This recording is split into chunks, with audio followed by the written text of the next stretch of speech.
I love that room. You do. It always looks this way, not just in the morning when I have to clean it up quickly and make it look like a studio before my kids get out of bed. I love it. I love that fireplace is what I love. Thank you. What is going on behind you? Oh, so I'm in the attic. This is where my kids, when they were younger, this is their playroom. And then when they got older, I got kicked up here for my office. So my office is their old playroom. So that's why I I want you to know I don't doodle. So this is not my I'm not bored up here drawing my kids' names in chalk. I want to make that clear. Not Well, that. I would also like to be fully transparent in that I have long dreamt about getting the opportunity to interview you. What? And now, This is it. now that it's here, though, I kind of hate my questions. I'm in pajama pants. My husband is Let's making just breakfast in the talk. kitchen. It's not Let's just exactly how I talk. envisioned it.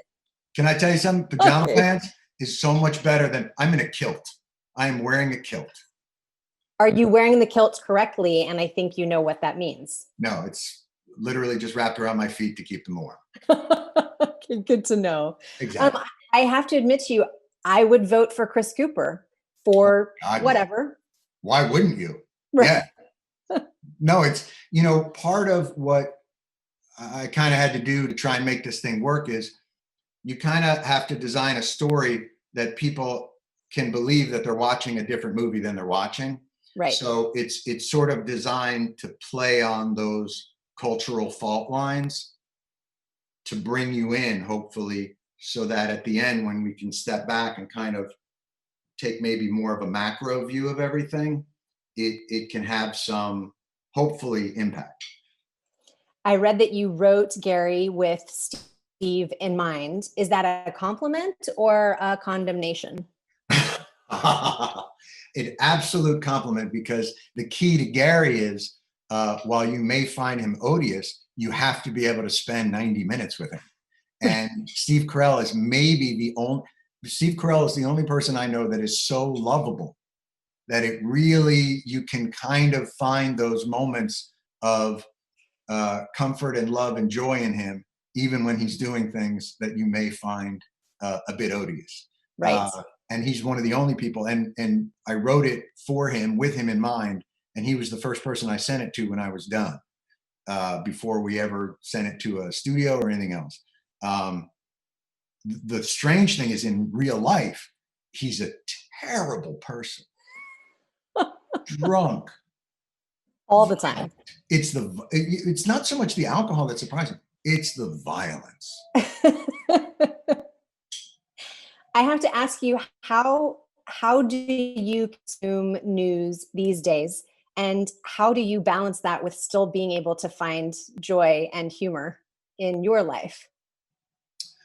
Well, the nice thing for me is, I spent a long time at the Daily Show, utterly consumed in the world of it, and swept up in the eddy.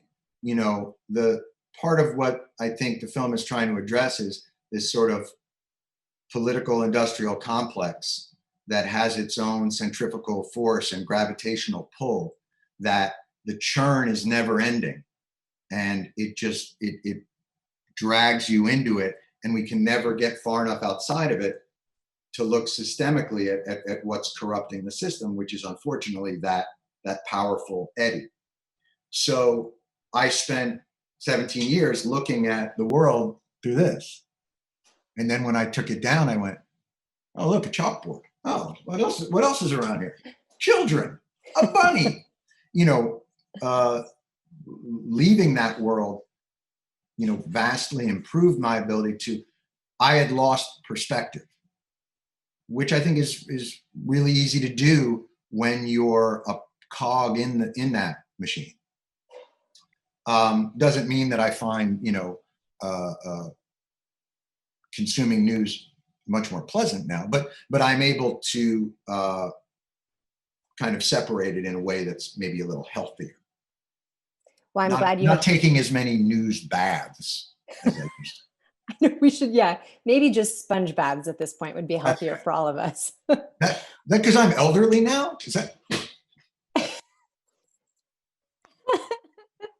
Hey, thank you so much for your time and for your voice. And please don't leave us. Keep talking to us. We need this. No worries, man. Have fun. Thanks. Stay well. Bye Bye bye. bye. You too.